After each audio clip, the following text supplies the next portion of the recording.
ভাবি আমাকে বলল, আনিস ভাই, তোমার ভাই তো কিছু পারে না। আমি অনেক অভাবে আছি। আমার মনে হয় তোমার ভাইয়ের কোনো কিছু নেই। আনিস ভাই, আমি অনেক পিপাসিত। আমি অনেক ক্ষুধার্ত। আমাকে কি তুমি একটু শান্তি করতে পারবে? এই বৃষ্টি ভেজা নির্জন রাতে এখানে কেউ নাই। আনিস ভাই, তুমি চাইলে আমাকে কিন্তু খুশি করতে পারো। আমি তোমার কাছ থেকে একটু সুখ পাওয়ার জন্য ব্যাকুল হয়ে আছি। ভাবি মুখ থেকে এরকম ধ্বনির কথা শুনে আমার ভিতরে থাকা শয়তানটা জেগে উঠতে শুরু করল। কিছুক্ষণ পর আমার ভিতরে থাকা শয়তানটা আমার অবলা ভাবির সাথে যা করল তা শুনলে বন্ধুরা তোমাদের মাথা ঘুরে যাবে। বন্ধুরা, গল্পটি অনেক অনেক ইন্টারেস্টিং। আশা করি তোমরা পুরো গল্পটা শুনবে, তাহলে তোমরা অনেক মজা পাবে।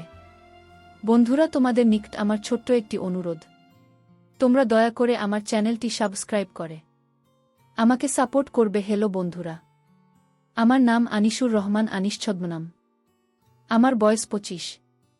আজকে আপনাদের সাথে যে ঘটনাটা বলবো সেটা আমার সাথে কিছুদিন আগে ঘটে যাওয়া একটি সত্য ঘটনা। যার সাথে ঘটনাটি ঘটেছে তার নাম শাহানা।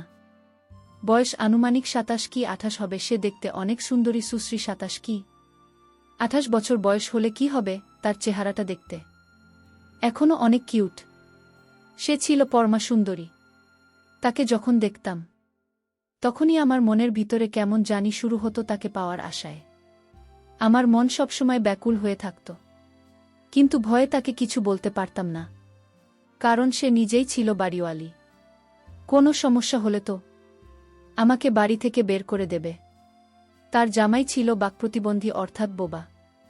তার জামাইয়ের চেহারাটা ছিল চিকেন, একবারে লিকলিকে গাছের মতো। অর্থাৎ শাহানা ভাবি স্বামী হিসেবে যতটুকু প্রত্যাশা করেছিলেন, যতটুকু স্বপ্ন দেখেছিলেন, তার স্বামী তার ধারে কাছে নেই। তার মনে অনেক কষ্ট, কিন্তু সেই কষ্ট কাউকে কোনো দিন প্রকাশ করতে পারে নাই।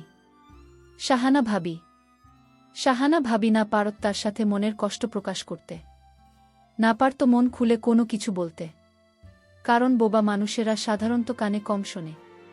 শাহানা ভাবির কোনো কিছুর অভাব নাই, অভাব শুধু একটু ভালোবাসার। কারণ শাহান ভাবি যাকে বিয়ে করেছে সে ছিল একজন বাকপ্রতিবন্ধী, আর বিশেষ কিছু মুহূর্ত আছে সেখানেও সে ছিল একেবারে অমত।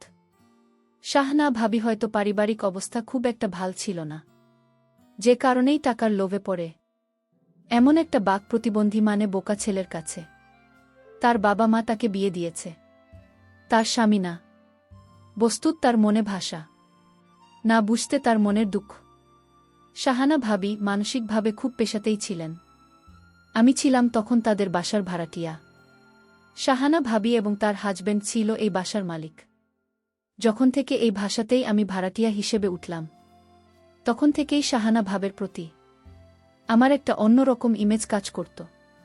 একদিন 2 দিন করে এভাবে 1 মাস কেটেই বাসায়। আস্তে আস্তে শাহানা ভাবির সাথে একটা ভালো সম্পর্ক হয়ে যায়। সব সময় হাসি মুখে কথা বলার চেষ্টা করি। মাঝে মধ্যে শাহানা ভাবের জন্য অনেক সুন্দর সুন্দর গিফট এনে তাকে উপহার দেওয়ার চেষ্টা করতাম। তাতে শাহানা ভাবে অনেক খুশি হতো। আমার কাজ ছিল যে করেই হোক শাহানা ভাবির মন পাওয়া এবং তার সাথে একটু আনন্দ বিনোদন করা। আস্তে আস্তে শাহানা বিবির পরিবারের সঙ্গে খুব ভালো করে মিশতে শুরু করলাম। এইভাবে আরও 3 মাস কেটে গেল। তারপর একদিন শুক্রবার ছিল, নামাজ পড়তে যাব। তাড়াতাড়ি করে গোসল করে ছাদে গেলাম জামা কাপড় শুকাইতে। আর তখনই দেখি শাহানা ভাবি ভেজা জামা কাপড় শুকানোর জন্য ছাদে গেল। শাহানা ভাবি যে মাত্র গোসল করে আসছে, সেই জন্য তাকে অনেক চমৎকার দেখাচ্ছে। তার আগে কোনোদিনও আমি তাকে ওইভাবেই চোখে দেখিনি। তখন আমি মনে মনে একটু বেশি এক্সাইটেড হয়ে গিয়েছিলাম। তারপর শাহানা ভাবির সাথে কিছুক্ষণ কথা বললাম। শাহানা ভাবি কি মিষ্টি আমার সাথে কথা বলে, কথা শুনলে আমার মনটা জুড়িয়ে যেত। কিছুক্ষণ পর আমি ছাদ থেকে নেমে বাসায় চলে আসলাম। ছাদের মধ্যে শাহানা ভাবিকে যে সুন্দর দেখাচ্ছিল, চোখের মধ্যে শুধু সেটাই ভাসছিল। শুয়ে শুয়ে কল্পনাতে শাহানা ভাবিকে স্বপ্ন দেখছিলাম, আর মনে মনে ভাবলাম শুধু কল্পনা দেখলে হবে না, শাহানা ভাবিকে তো আমার অনেক পছন্দ। কিভাবে আমি তার সাথে একটু মজা করতে পারি? মনের মধ্যে শুধু একটাই চিন্তা, কিভাবে শাহানা ভাবিকে আমি আপন করে কাছে পেতে পারি এভাবে ভাবতে ভাবতে ঘুম চলে আসলো। আর এদিকে আমি সুযোগ খুঁজতে থাকি। একদিন রাতের বেলা বাসায় ফিরলাম। আর কি যেন মনে করে শাহানা ভাবি রুমের দিকে গেলাম। আর শাহানা ভাবি রুমের দিকে একটু এগোতেই শুনতে পেলাম রুমের ভিতর থেকে কেমন যেন একটা অদ্ভুত অদ্ভুত শব্দ বাতাসে ভেসে আসছে। তারপর একটু কান পেতে শোনার চেষ্টা করলাম ভিতরে কি হচ্ছে। কান পেতে শাহানা ভাবের কথা শুনতে পেলাম। তখন শাহানা ভাবি তার স্বামীকে বলছে, তুই পারবি না, তে আমাকে বিয়ে করেছিলে কেন, কেন আমার জীবনটা এভাবে নষ্ট করলি, তোর কোনো কিছু নাই, তাহলে তুই রাস্তায় আগলে কেন, কেন বিয়ে করে আমার জীবনটাকে তুই তেজপাতা বানিয়ে দিয়েছিস। এইভাবে শাহানা ভাবে বলতে তার জামাইকে কথাগুলো শুনে আমার তখন খুব খারাপ খারাপ লাগছিল। কারণ শাহানা ভাবি তার স্বামীর কাছ থেকে কোনো কিছুই পায়নি, একমাত্র হতাশা আর গ্লানি ছাড়া। তারপর মনে মনে ভাবলাম, শাহানা ভাবিকে তো দেখছি ভালোই ক্ষুধার্ত, তার তো অনেক কিছুর অভাব, তাহলে তো একটা সুযোগ নেওয়াই যায়। মনে মনে ভাবলাম, সময় এবং সুযোগ বুঝে শাহানা ভাবিকে ঢিল মারতে পারলেই কাজ হয়ে যাবে। বিষয়টা ভাবতে ভাবতে আস্তে আস্তে রুমে চলে গেলাম। আমি অনেক ক্লান্ত ছিলাম, তাড়াতাড়ি ঘুমিয়ে গেলাম। পরে আমি সুযোগ খুঁজতে থাকি। তারপর আরেক দিন ছাদে পাইলাম শাহানা ভাবিকে। পরে তাকে চোখের ইশারায় অনেক কিছু বোঝাতে চাইলাম। সে বুঝতে পেরেছে কি না তা জানি না। তারপর আস্তে আস্তে শাহানা ভাবির কাছে গিয়ে বললাম, ভাবি কেমন আছেন? তারপর ভাবি বলল, জি আনিস ভাই, আমি অনেক ভালো আছি। আপনি কেমন আছেন? আমি বললাম, ভাবি জি আলহামদুলিল্লাহ, আমি অনেক ভালো আছি। পরে আমি ভাবিকে জিজ্ঞেস করলাম, ভাবি আপনাকে দেখে খুব হাস্যোজ্জ্বল মনে হয়, কিন্তু আপনার ভিতরে কেন জানি আমার মনে হচ্ছে আপনি অনেক কষ্টে আছেন, কিন্তু কাউকে বুঝতে দেন না। আমার কথা শুনে ভাবি বলল, আরে আনিস ভাই, আপনি কি বলছেন এসব? আমি খুব ভালো আছি, খুব সুখে আছি।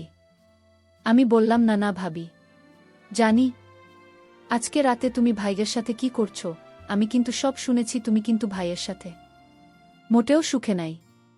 ইচ্ছে করলে ভাবি তুমি কিন্তু সুখে থাকতে পারো, তোমার জন্য আমার সকল দরজা খোলা।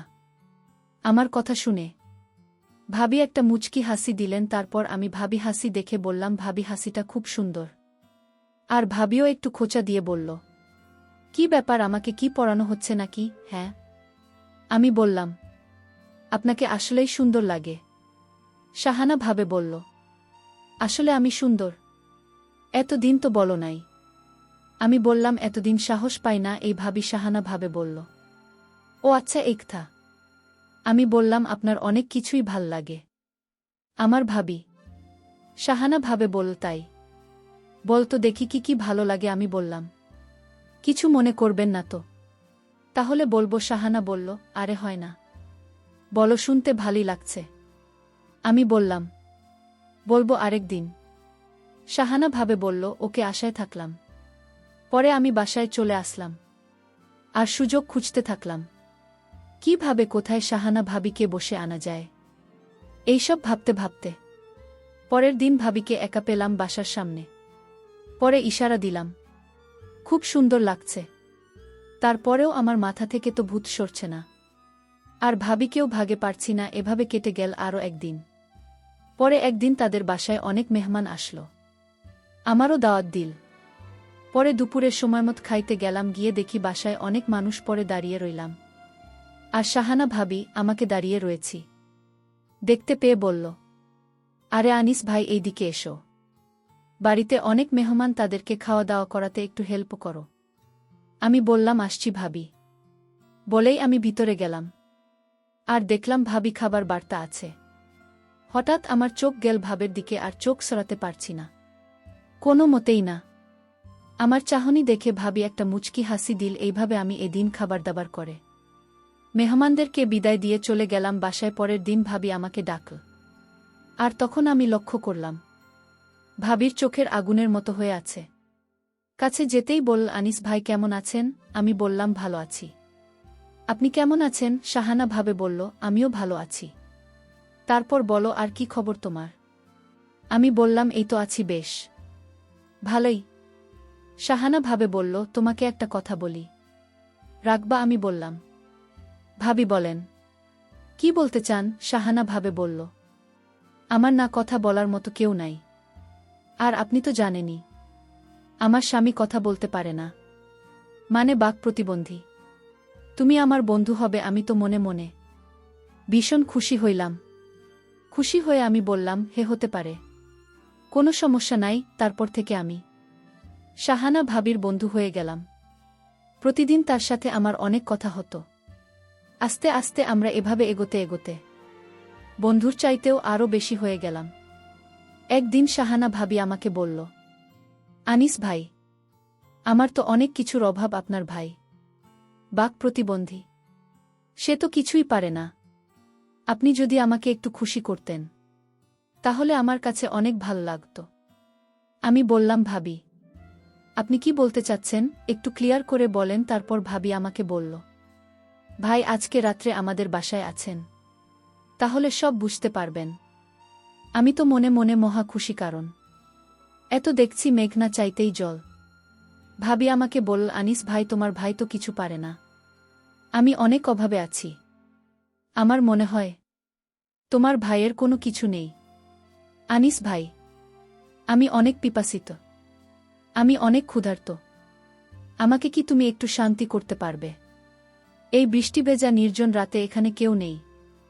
আনিস ভাই, তুমি চাইলেই আমাকে কিন্তু খুশি করতে পারো। আমি তোমার কাছ থেকে একটু সুখ পাওয়ার জন্য ব্যাকুল হয়ে আছি। ভাবি মুখ থেকে এরকম ধরনের কথা শুনে আমার ভিতরে থাকা শয়তানটা জেগে উঠতে শুরু করল। ওমা, হঠাৎ করে দেখি ভাবিনি যে আমার সাথে কেমন জানি আচরণ করতে শুরু করল। আমি তো ভাবি আচরণ থেকে পড়ে অবাক, ভাবে এরকম আচরণ দেখে আমার অবস্থা আরও খারাপ হয়ে যেতে লাগল। তারপর বন্ধুরা ভাবি আমাকে শেষ পর্যন্ত এমন অবস্থা করেছিল যা আমার পরিপূর্ণ নিয়ন্ত্রণের বাইরে চলে গিয়েছিল। নিয়ন্ত্রণ হারিয়ে তারপর ভাবি আর আমি হারিয়ে গেলাম অন্য এক দুনিয়ায়, যেখানে শুধু সুখ আর সুখ। পৃথিবীতে যদি সুখের রাজ্য থাকে, আমার মনে হয় তাহলে সেটাই, যেখান থেকে ফেরত আসতে মন চায় না। তারপরেও প্রকৃতির নিয়মে কিছুক্ষণ চলার পরেই সেই সুখ আর চিরন্তন হয় না, সেটা নষ্ট হয়ে যায়। আবার মানুষ স্বাভাবিক অবস্থায় চলে আসে। সেই সুখটা সব সময় থাকে না, একটা পর্যায়ে এসে নষ্ট হয়ে যায়। আমার অবস্থা তাই হয়েছিল। ভাবি অনেক খুশি হয়েছিল আমার সেই মহাজগে বন্ধুরা। তারপর থেকেই 3 থেকে 4 মাস আমার তার সাথে এরকম পরিস্থিতি হয়েছিল। আমি খুব সুখে ছিলাম, খুব আনন্দ পেয়েছিলাম। বন্ধুরা সময়টা ছিল আমার কাছে খুবই আনন্দখান, স্মরণীয়, স্মৃতিযোগ্য। বন্ধুরা, গল্পটি তোমাদের কেমন লাগল অবশ্যই কমেন্ট করে জানাবে। বন্ধুরা, আজকে এই পর্যন্তই।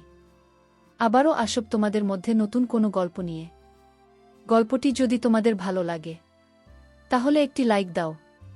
প্রতিদিন আমি তোমাদেরকে এই রকম ইন্টারেস্টিং একটা করে নতুন গল্প উপহার দিব। তাই তোমাদেরকে অনুরোধ করে বলছি, তোমরা যদি এরকম ধরনের ইন্টারেস্টিং গল্প পেতে চাও তাহলে দয়া করে আমার চ্যানেলটি সাবস্ক্রাইব করো। অবশেষে তোমাদের সকলের সুস্বাস্থ্য কামনা করি। ভিডিওটি দেখার জন্য তোমাদের সকলকে